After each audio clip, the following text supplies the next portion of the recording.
So our text is from the Gospel of Luke, the 12th chapter. John gave you a little snippet of it at the children's message. Let me read this gospel story from Luke 12, beginning at verse 13, going through verse 21. There's a crowd gathered. Jesus has been teaching, and there are thousands there. So listen. Someone in the crowd said to Jesus, "Teacher, tell my brother to divide the family inheritance with me." Jesus said to him, "Friend, who set me to be a judge or arbitrator over you?" And he said to them, "Take care, be on your guard against all kinds of greed, for one's life does not consist in the abundance of possessions." And Jesus told them a parable. The land of a rich man produced abundantly. And he thought to himself, "What should I do? For I have no place to store my crops." And he said, "I will do this. I will pull down my barns and build larger ones, and there I will store all my grain and my goods. And I will say to my soul, 'Soul, you have ample goods laid up for many years. Relax, eat, drink, be merry.' But God said to him, 'You fool, this very night your life is being demanded of you, and the things you have prepared, whose will they be?' So it is with those who store up treasures for themselves, but are not rich toward God." This is the word of the Lord. Thanks be to God. Will you pray with me?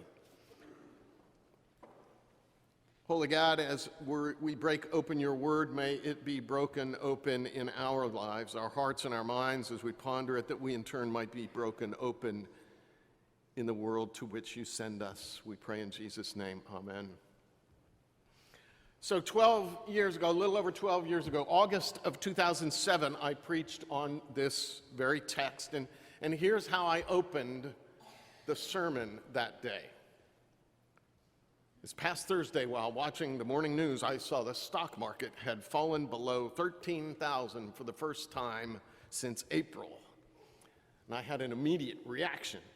Should I do something? What about my retirement savings, the portfolio of funds administered by the Presbyterian Church? Should I access my account? Should I move money to less volatile funds? Is the downward trend going to continue? What should I do? Should I act now? That was August of 2007. That's how I started the sermon. Little did I know, 14 months later, the market would not just drop below 13,000, it would drop to 8,000. Precipitous drop, the most significant drop since the Great Depression. I said in that message 12 years ago that the story is not just about some old farmer in first century Palestine. It's about you and me, and 12 years later, it's still about you and about me. I love how in this story Jesus takes on a first-person role as he describes the rich farmer and his thinking. He just steps into the persona. Farming is so good. Gee, it's so good I don't have space to keep all my crops. What will I do? What will I do? Aha! I know what I'll do. I'll tear down the barns I've got, and I'll build bigger ones. I'll build better ones, newer ones, with some of those newfangled loading chutes and severe weather shingling. I'll have the best barns in the county, and then I'll say to myself, "Oh, how lucky I am. I've got enough stored up to retire early, revel the rest of my life. I'll kick back and enjoy my goods, my grain, my life." It's clear the man believes he's got everything that's necessary, has it all under control, has it wired, if you will. The problem is, Jesus continues, the man does get to enjoy the rest of his life, all 12 hours or so that are remaining. And that night he doesn't kick back, he kicks the bucket. Jesus warns that's how it is with those who pile up riches. They find their confidence in that pile. The man was rich in treasures stored up for himself, but not rich in God, not rich towards God, Jesus says. Now let me unpack this a little bit. First of all, the man is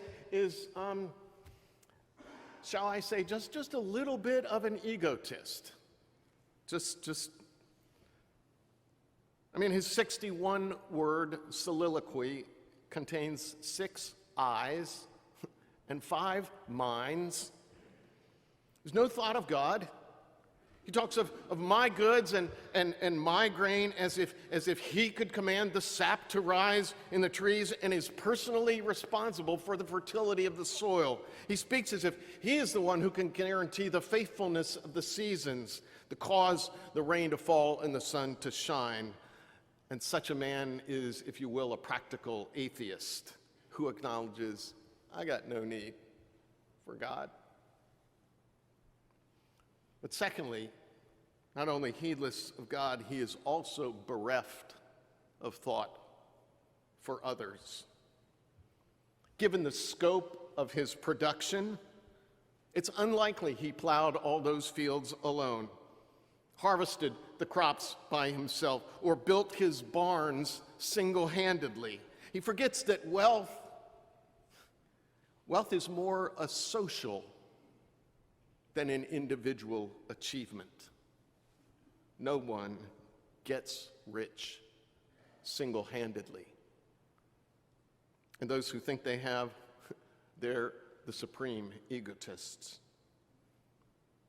And notice, as John said to the kids, there's no mention of sharing in here at all. There's not one mention of family or friends or neighbors, not one. I ran across Warren Buffett's pledge recently. It's a pledge he made in 2006 to give away more than 99% of his wealth.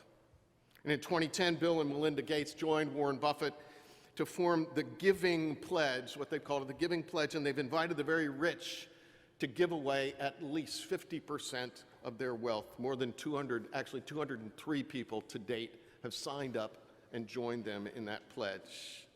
But I want you to listen to what Warren Buffett has to say about his reasons for writing this pledge and establishing it. Here are his words. Too often, a vast collection of possessions ends up possessing its owner. Sounds remarkably like Jesus in this story. He continues, the asset I most value aside from health is interesting, diverse, and long-standing friends. My wealth has come from a combination of living in America, some lucky genes, and compound interest. Both my children and I won what I call the ovarian lottery. Get that ovarian lottery. For starters, the odds against my birth in 1930 taking place in the United States were 30-1. The odds against his being born in the U.S., 30-1. My being male and white also removed huge obstacles that a majority of Americans then faced, and many still face. My luck, Warren Buffett writes, was accentuated by my living in a market system that sometimes produces distorted results, although overall I believe it serves our country well. But I've worked in an economy that rewards someone who saves the lives of others on a battlefield, rewards them with a medal, rewards a great teacher with thank you notes from parents, but rewards those who can detect the mispricing of securities with sums reaching into the billions. In short, fate's distribution of long straws is wildly capricious. The reaction of my family and me to our extraordinary good fortune is not guilt, but rather gratitude. But were we to use more than 1% of my stock on ourselves, neither our happiness nor our well-being would be enhanced. In contrast, the remaining 99% can have a huge effect on the health and welfare of others. And that reality sets an obvious course for me and my family. Keep whatever it is we can conceivably need and distribute the rest to society for its needs. Now, most of us in here are probably thinking, well, yeah, if I had as much money as Warren Buffett, I'd be willing to do that too, Well, first of all, let's be honest. No single socioeconomic level has a corner on greed or self-centeredness or a focus on storing up treasures for oneself and building bigger barns. I guess most of us probably already know that. That crosses every socioeconomic strata there is. But more importantly, while probably all of us in here know that Warren Buffett is way more wealthy than anybody in this room, I'm thinking that's true. Most of us who live in America profoundly underestimate how rich we are compared to the rest of the world. A recent study at Yale University interviewing average U.S. residents, and when asked to estimate it, they estimate the global median individual income. They estimated the global median individual income to be around $20,000 a year, when in fact the real answer is about a tenth of that. The global individual median income is about $2,100 annually. When the same group of Americans were asked, they typically said, we're probably somewhere in the top 40% of the world's income distribution. No, actually, the reality is the vast majority of U.S. citizens rank comfortably in the top 10% of the world's income distribution.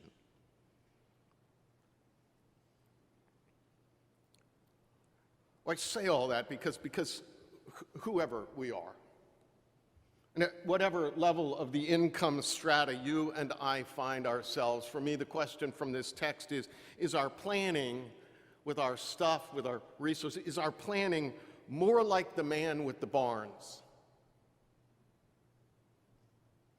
or more like the man who wants to give it away, who wants to make a difference in the world? Jesus calls the man with the barns a fool because he left out God, and you can extrapolate that must certainly include leaving out his fellow man, if you will, to use the old language, the men, the women, the children around him, the family, the friends, the neighbors, the strangers. When he wonders where to store all the excess, there's not a single note of concern for somebody who doesn't have enough, somebody whose farm didn't do so well this year, somebody who doesn't even have a farm, somebody who has nothing. What am I going to do with everything I've got left over? I mean, the man thought he was planning, making plans, planning in advance, but his plans were short-sighted, they were nearsighted, they were not for the long haul, the long run, the final consideration. He had no contingency plans. He had not included any final plans of what to do with this stuff, Jesus says, and what will happen to all that you've gathered up. His plans didn't include anybody else, didn't benefit anybody else, didn't include God. Therefore, I submit to you, he really wasn't planning at all. He had no plan.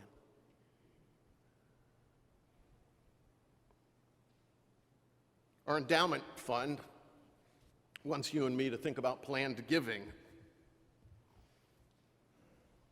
particularly at the end of our lives. But all this man could think about was planned keeping, planned accumulating, planned for everything he could have, he could amass. Forget the rest of the world in doing so. And that's how one, Jesus says, gets consumed with wealth. And notice what that does to you. Who does he talk to? Himself. Nobody else. I have a friend who some years ago had a scare with cancer. It caused him to do some significant assessment and some planning. He's always been a generous guy since he became a follower of Jesus as a young adult. But because of that scare, he's done some additional planning, including establishing a vehicle whereby, upon his death, the proceeds of a charitable gift annuity will perpetuate his pledge to his church, even after he's gone. That's cool. I know he has a last will and testament fully in place to take care of all the details that are necessary if just by chance this night God calls him home, as God did the man in the story. And I know that because I know he's also written down his spiritual testament. He's written an autobiographical accounting of his relationship with Jesus Christ, how he came to faith, and how his faith has assisted him on his journey. He's written it down and given it to his children, passing on to them not just the material treasure, but the spiritual treasure with which God has blessed him. Now that's some kind of planning. You know, most of us probably spend more time planning for a week's vacation than we do for our eternal rest. Do you have a last will and testament? If you own anything and don't, shame on you. Shame on me. A place to be buried? Do you have notes about a service? Any indication about disposition of goods so that we might be a blessing to others rather than the source of a family squabble?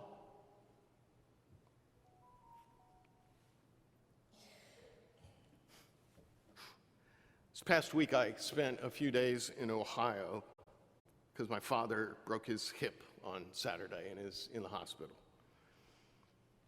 And I was seated in his hospital room on Tuesday, I think it was, and while he was sleeping, I did what when I got some extra time, and I pulled out my laptop and got on my email and, try to clear up. And I got an email from Donna Harrison, the church's financial administrator, informing me there'd been another donation to Westminster's Capital Challenge, sort of a mini capital campaign we're doing this summer to try to eliminate $230,000 worth of debt.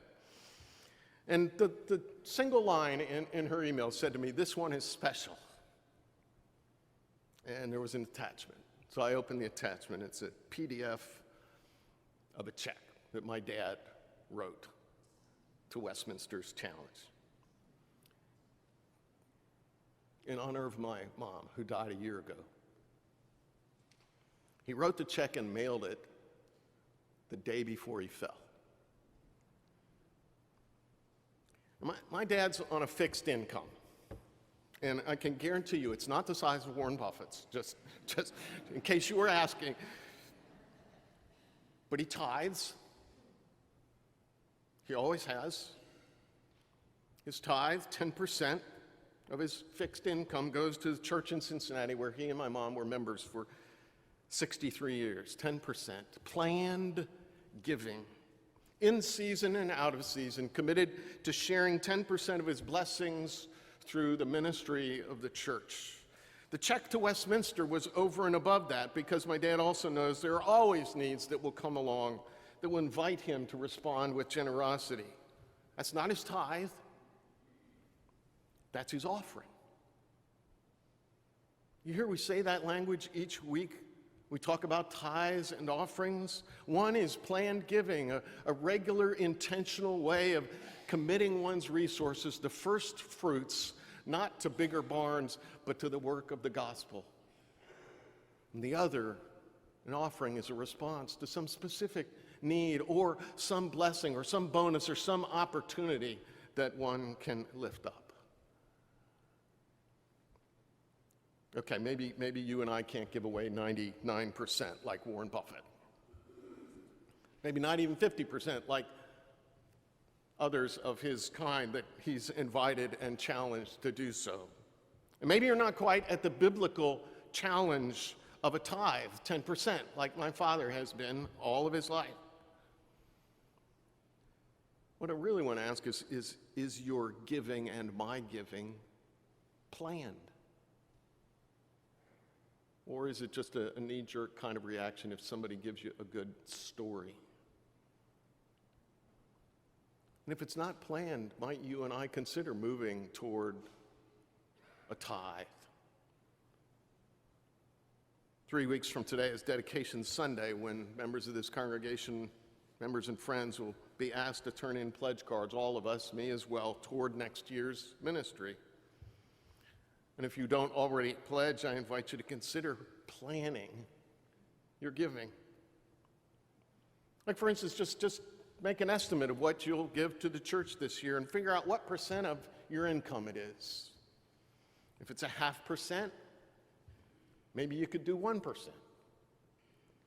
Or if it's 0.5% and you get a raise, at least do 0.5% of the additional funds next year. If it's 3%, could you do 4%? You get the picture. How do you plan to not just accumulate and build bigger barns, but to make a difference in the world? Keep what you need and be a blessing. I mean, the point of this story is planned giving instead of planned keeping. Planned giving instead of planned keeping.